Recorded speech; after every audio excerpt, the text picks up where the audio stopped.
9வது பயிற்சித்தாளின் நுண்ணறிவு பயிற்சித்தாளின் 14வது வினாவை வாசித்து விளங்கி விடை காண்போம். அமலன், கமலன், விமலன் ஆகிய மூவரிடமிருந்த பணத்தொகைகளை கீழே சோடி சோடியாக சேர்த்து தரப்பட்டுள்ளன. அமலன் கமலனிடம் 270 ரூபாய், கமலன் விமலனிடம் 290 ரூபாய், அமலன் விமலனிடம் 280 ரூபாய். எனவே அமலன் கமலன் விமலனிடம் இருந்த பணத்தொகைகளை முறையே தருக. இந்த சொற்களையும் இந்த தகவல்களையும் தரவுகளையும் நன்றாக விளங்கிக் கொள்ளுங்க.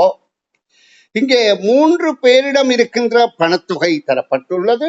ஆனால் தனித்தனியாகவோ அல்லது 3 பேருக்கு சேர்த்தோ தரவில்லை. சோடி சோடியாக 2 பேருக்கு தரப்படுது. ஆனால் பிறகு தனித்தனியாக அவர்களிடம் உள்ள பணத்தொகை வினாவப்படுகின்றது. அப்ப நாங்க ஏதாவது ஒரு 3 பேர்கிட்டையும் இருக்கிறது தந்திருந்தால் 2 பேர்த்தைய கழித்தால் 3வது ஆள் வரும் என்பது எங்களுக்கு ஊகிக்க தெரியும். அப்ப இதுல இருக்கிறவையில பார்த்தால் முதலாவது 270 ரூபாய் அமலன் கமலன், அடுத்தது 290 ரூபாய் சோடியாக இருப்பது கமலன் விமலன், அடுத்தது 280 ரூபாய் சோடியாக இருப்பது அமலன் விமலன். இப்ப இந்த தகவலை நாங்கள் பார்க்க எங்களுக்கு இதிலே எத்தனை சோடியில 3 பேரும் இணைகிற மாதிரி இருக்கா? கமலன் கமலன், அமலன் அமலன், விமலன் விமலன். அப்ப இதிலே ஒவ்வொருவரும் 2 தடவை சோடி சேர்க்கப்படுகின்றார்கள். அப்ப இந்த மொத்த தொகையின் அரைவாசி 3 பேரின் இருந்த பணத்தொகையாக இருக்கும்.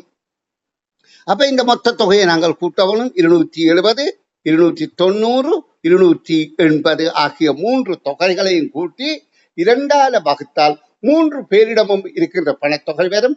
அதிலே இருந்து 2 பேற்ற பணத்தொகையை கழிக்கின்ற போது மத்திய வைத்த அதில் இடம்பெறாத வைத்த பணத்தொகை யாது என்று நாங்கள் கணித்துக் கொள்ளக்கூடியதாக இருக்கும். அப்ப நாங்க இப்ப என்ன செய்கிறோம்? முதல்ல 3 பேரிட பணத்தொகைகளையும் கூட்ட போகின்றோம். 270, 290, 280. அப்ப 0 1 இடத்துல 7 மற்றும் 15 24 2. அப்ப 840 ரூபாய். 840 நாங்கள் இப்ப 2ஆல் வகுத்தோமாயிருந்தால் மூவரிடம் உள்ள தெரியும் 2ஆல் வகுத்தால் 4 2 20. 420 மூவரிடமும் இருக்கின்ற பணத்தொகை. அப்ப 420ல 270 கழித்தால், அதாவது இது தவிர்ந்த இந்த 270ல இருக்கிறவர் தவிர்ந்த வைத்த பணத்தொகை எங்களுக்கு தெரியும். இதில் யார் இருக்கிறார்? அமலன் கமலன் இருக்கிறார். அப்ப விமலனிடம் இருக்கிற பணத்தொகை இங்கு எங்களுக்கு வந்துவிடுகின்றது. இதே போல அடுத்த 420ல 290 கழித்தால் கமலன் விமலன் இருக்கின்றபடியால் அமலனிடம் இருக்கின்ற பணத்தொகை வருகின்றது. அடுத்தது 420ல 280 கழித்தால் அமலன் விமலன் இருக்கின்றபடியால் கமலனிடம் இருக்கின்ற பணத்தொகை எங்களுக்கு இலகுவாக கிடைக்கின்றது.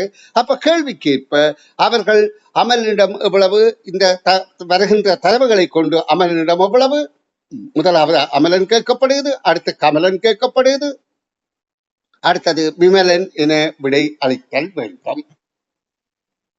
அதாவது இலகு வழியில விடை காணும் விளக்கங்கள். சரி, இனி அடுத்த